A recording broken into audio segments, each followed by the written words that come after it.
Good evening, everybody. Welcome back to EmoNews. This is a news package for the 25th of August, 2025. Hope you had a great weekend.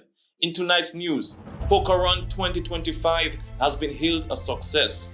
The S. Douglas Children Fund brings joy to the Northeast.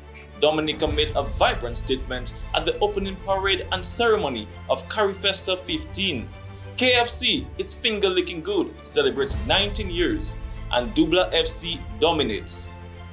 For over 47 years, the National Bank of Dominica Limited has been a cornerstone of our nation's development, standing by our customers at every step. Together, we are shaping a brighter future. We recognize that every journey is different, and we are dedicated to nurturing meaningful relationships. We are here to understand your needs and support your goals. Our personalized services are designed to provide the peace of mind you deserve wherever life takes you. Trust us to be there when it counts, offering solutions that evolve with you. More than just a bank, we're a true partner in your success. From expert financial advice to dedicated customer support, we're always ready to assist, ensuring you have what you need at every turn. Let's build a future that is brighter, stronger, and full of opportunity. With NBD, you have a partner invested in your success today, tomorrow, and always. And up first in local news, the S. Douglas Children Fund brings joy to the Northeast. Yes, the S. Douglas Children Fund and charity brought smiles to the faces of children in the Northeast on Saturday. More than 100 students from the Kainago territory to Kalibishi received backpacks filled with school supplies. In addition to the donations, the children were treated to snacks and enjoyed a fun-filled afternoon of games and entertainment. Let's hear from the organizer. My name is Victoria. Dominica is Celia, Victoria Celia, Simon. The foundation was created on behalf of my mother, Sevilla Douglas. So this is the S. Douglas Children Fund. I raise money from friends and family in the U.S. to buy book supply, school supplies, and book bag for the children. And it is in my mom's memory of giving back to the community. And this is my third year in Dominica. I've done it 4 years in Jamaica, and I'll continue to do it. I'll raise more money to get tablets for them and to get them really ready for the 21st or 22nd century. So that is the goal. Eventually, everyone gets a tablet. They have access to computers and stuff like that. So that is the goal. And this is something that we love to do, giving back, and I'll continue to do it. So yes, we're back here in Kalibishi, a place I was born and raised. And this is about giving back, especially in the remembrance of my mom. She was the person that always taught us that you have to give something back. Don't go through this world just taking, give it back. And so that's what we did with this foundation. We actually traveled. We just came back from Jamaica last week, and we're here today and doing the same thing. But we have been met with such great folks along the way. Even from the airport, folks are helping us. As soon as they hear what we're doing, they want to help. So if any of you guys want to do this, you can with your own family. Some of the children expressed their gratitude. I'm happy for the bag that they give me, and I'm ready to go to school for September. For this backpack, it is very beautiful and I really appreciate it. Happy for getting backpack so we go to school. Thank you. Thank you very much for my backpack. I promise I'll do very well in school. Thank you for the backpack. One parent also shared words of thanks. My name is Kaylee. I'm from the village of Kalibishi. I would like to say thank you to S. Douglas Children for donating all of these school supplies to the children today. We appreciate you, and this donation will go a very long way to the children of the Northeast.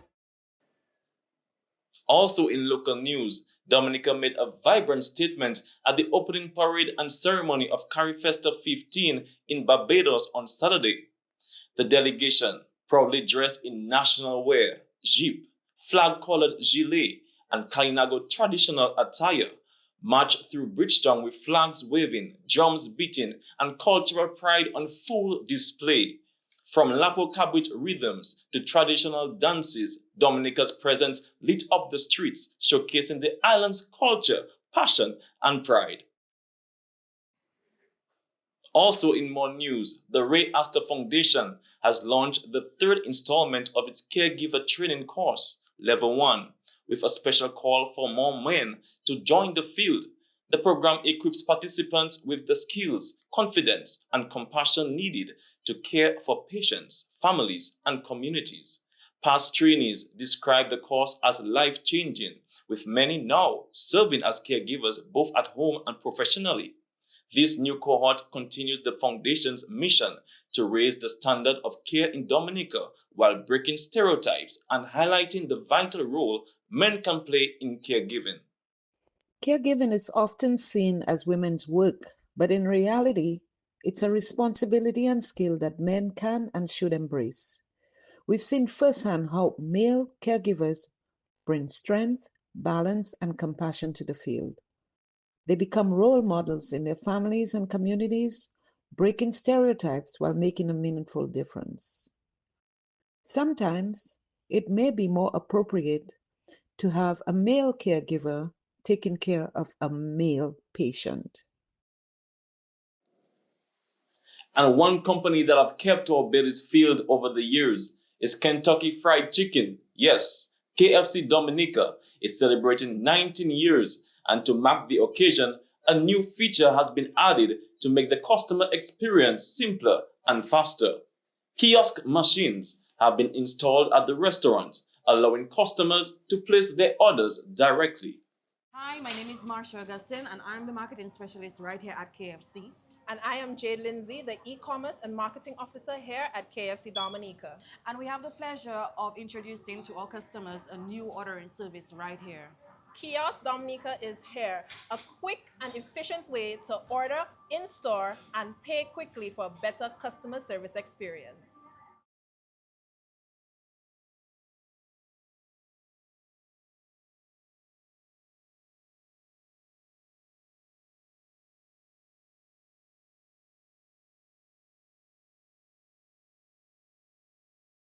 Now let's hear from what customers think about this new addition.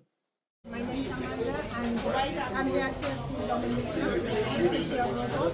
I think it's indeed a great day. Today, they have brought in the machines where you can actually just punch in, tap in, choose your order, receive your receipt, and just go up front and come. So this is a great move, and come on down. Well, that is not the first time I see that. I see the buses already. So I have it, we have it the same way I see it already. The Ministry of Education today hosted a press conference to announce the results of the 2025 CSEC examinations. Top performers, along with their parents, were in attendance, according to CXC Registrar Magali Celestine. I can begin with an overview of our exams. As local registrar CXC, it's my duty and responsibility to present the analysis of the 2025 CXC results. Ladies and gentlemen, this is our true COVID-19 impacted cohort. This group of students started secondary school life with face masks in 2020, and they were obliged to participate in virtual learning, a phenomenon which was new to the entire region. We also heard from some of the outstanding students themselves. My name is Joshua Paul. I'm from the St. Mary's Academy. I got 8 ones and 1 2. I was very shocked and surprised, but also very pleased with myself, with my results. I definitely worked hard for it and stayed balanced throughout my entire school year. And I want to say a special thanks to my family, school, teachers, my friends who helped me study also, and thank God most importantly. My name is Shabona Henry. I'm from the Northeast Comprehensive School. I graduated with 9 subjects. I passed all 6 ones, 2s, and a 3. I am really proud of myself, really excited. I'm glad I took this opportunity to show that my intelligence, and I'm super grateful to my name is Kizela. I'm from the Torsville Secondary School. I've gotten 6 ones, 3 twos, and 1 2. My results, I'm very happy. I'm very grateful. I want to say thank you to my teachers at the Torsville Secondary School. Everyone who's included for my POV. I'm just very content. I'm very content with what I've got. I'm very happy. I worked for it, so I'm very happy. Thank you. Congratulations to all the students, and we wish them continued success in their academic journey. And in some exciting news, Poker Run 2025 has been hailed a success. The day kicked off at Woodridge Bay by Ma Boyd's Bar with Labo Kabuit and entertainment from Sakis out of Grand Bay.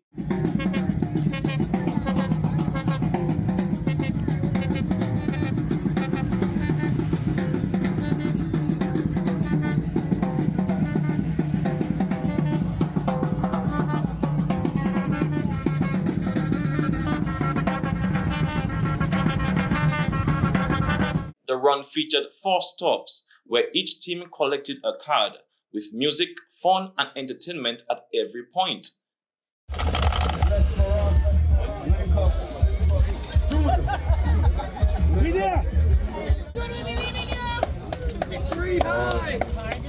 A 2's coming.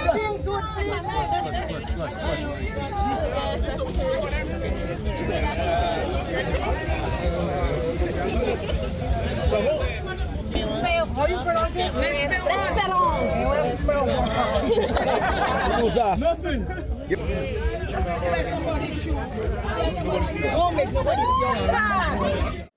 The winning team was Team L'Espérance.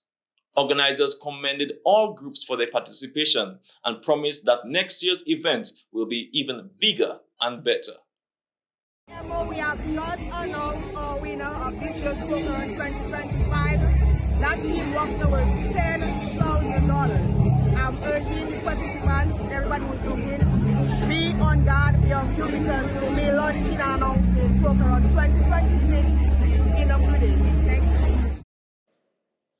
And now moving on to regional news. The government of St. Kitts and Nevis is finalizing plans to repurpose the historic Fort Thomas Hotel in Basseterre into a museum of Caribbean history.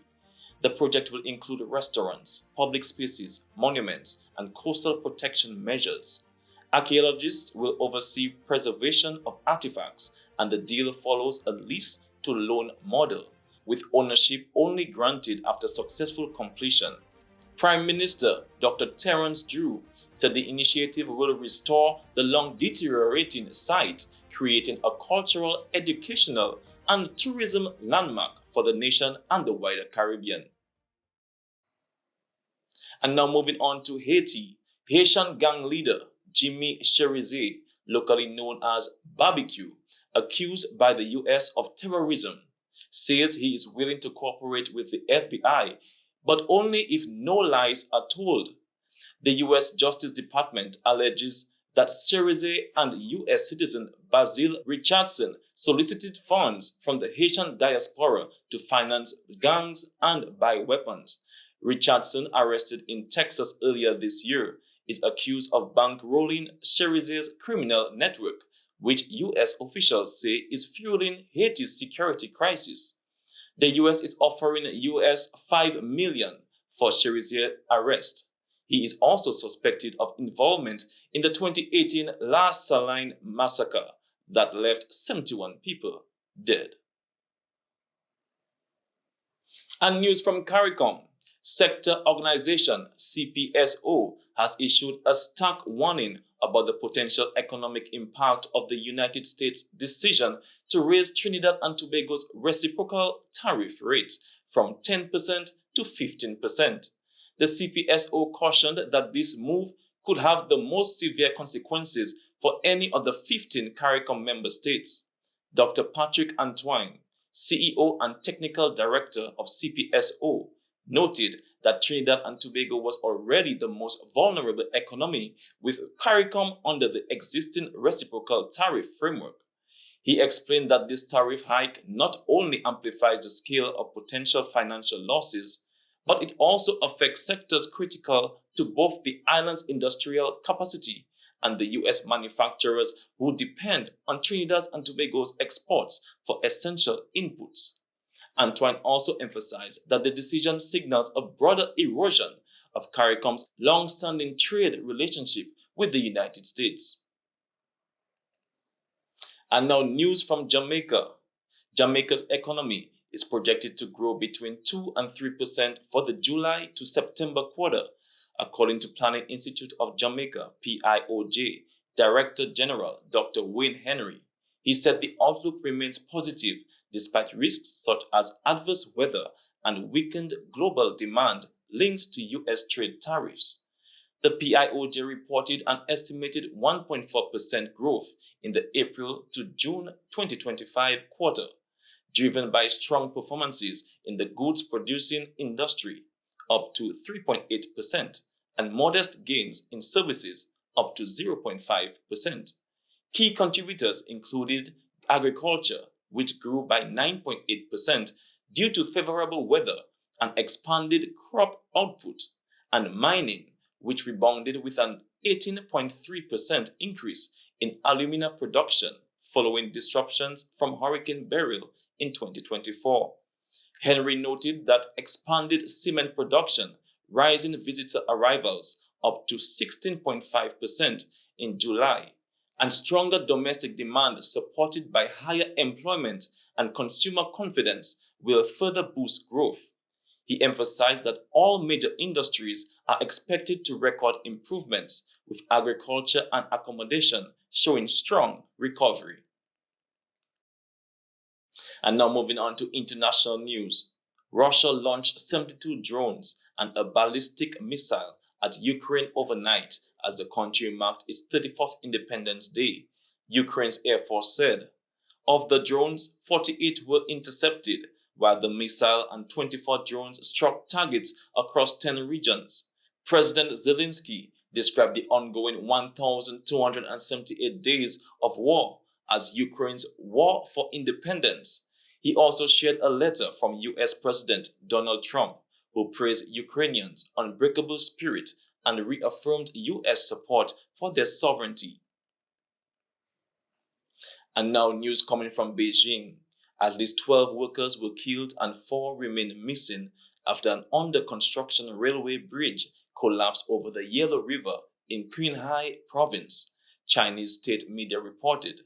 The accident occurred around 3 a.m. Friday when a steel cable snapped during a tensioning operation, sending part of the 1.6-kilometer bridge crashing into the river. Rescue efforts involving boats, a helicopter, and robots are underway. And news from San Salvador. School principals across El Salvador are now greeting students at the gate to inspect uniforms, haircuts, and greetings on the new rules introduced by President Nayib Bukel's government. Education Minister Carla Triveos, an army captain, warned that principals who fail to enforce the standards could face disciplinary action. The move, aimed at restoring discipline in schools once plagued by gang influence, has sparked long lines at barbershops as students rushed for regulation haircuts. While critics note the militarized approach, many parents have expressed support for the initiative. And that's all for tonight's international news. Stay tuned for the sports segment after this short message. Let Instacash help you get the kids ready for school with the DNL Back to School Instacash promotion. For every Instacash ticket purchased, your ticket could say you've won cash, you've won groceries, or you've won school supplies instantly. One lucky customer will win $5,000. Promotion runs from August 8th to the 11th of September 2025. Instacash tickets are available from all lottery agents island-wide. It's fast, it's easy, and you win instantly. Instacash, let me prove.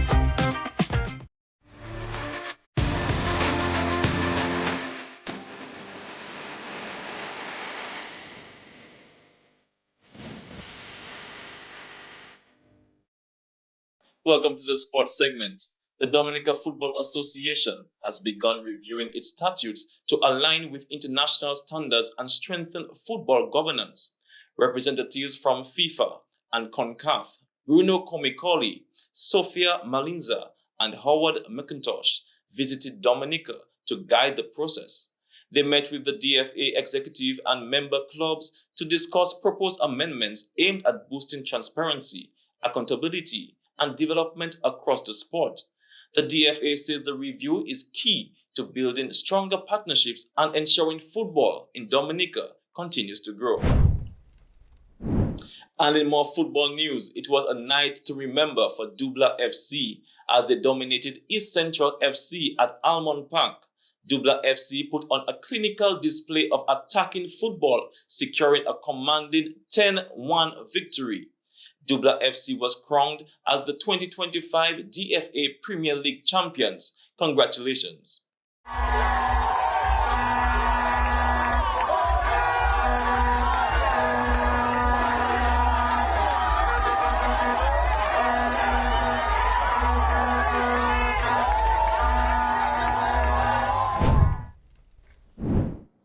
And history was made over this weekend. Yes, Dominica's girls under-14 national team advanced to the finals of the CFU Under-14 Girls Challenge Series for the very first time. In a thrilling and hard-fought final match, the young team put up a valiant effort but narrowly lost 0-1 to French Guiana. Despite the scoreline, the girls emerged as champions in spirit, showcasing remarkable growth, determination, and pride throughout the tournament. The Dominica Football Association gave thanks to the talented players and the dedicated technical staff behind this historic run. The girls have shown that the future of football is bright. And now the West Indies women have wrapped up a high-performance training camp at the Coolidge Cricket Ground in Antigua. The 5-week program brought together established and emerging players under head coach Shane Dietz and his staff, focusing on technical skills, fitness, and conditioning. The camp forms part of Cricket West Indies' push to raise the women's game to world-class levels, alongside overseas training partnerships.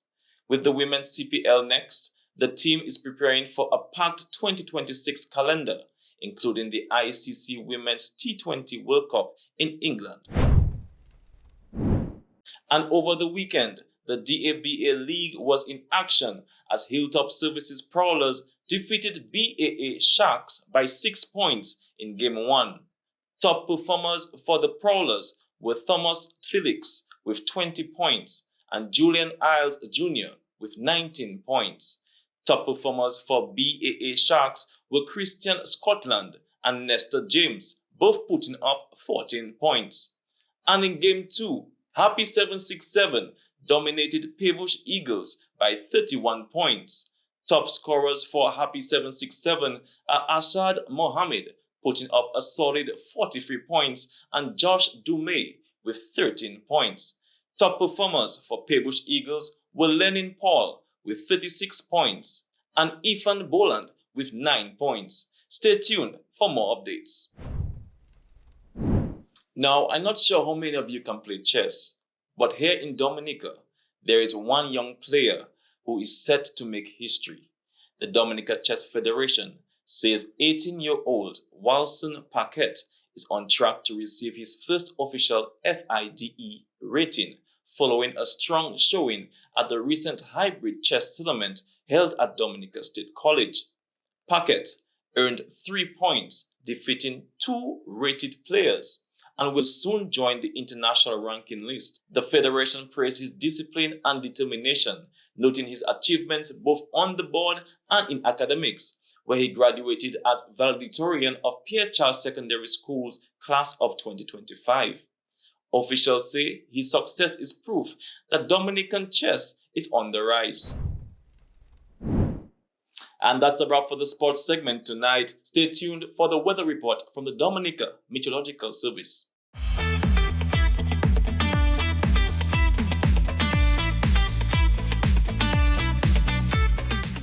Welcome to the weather broadcast for today, Monday, the 25th of August, 2025. From our studios in Jimit, I'm your presenter, Marshall Alexander. As we take a look at our surface chart analysis here, we have a tropical wave. And this tropical wave axis has since gone past the islands of the West Antilles into the Caribbean Sea and it continues on its way away from the Lesser Antilles. Now out in the Central Atlantic, we have another tropical wave which we are monitoring, and there is about some 1,500 miles to the east of Lesser Antilles, and another tropical wave just coming off the coast of Africa, which we will also be monitoring as well. Now let's take a look at the 7-day tropical weather outlook. Here we have that tropical wave with no chance of development as it continues to move away from Dominica and the Lesser Antilles, with Dominica here in the green circle.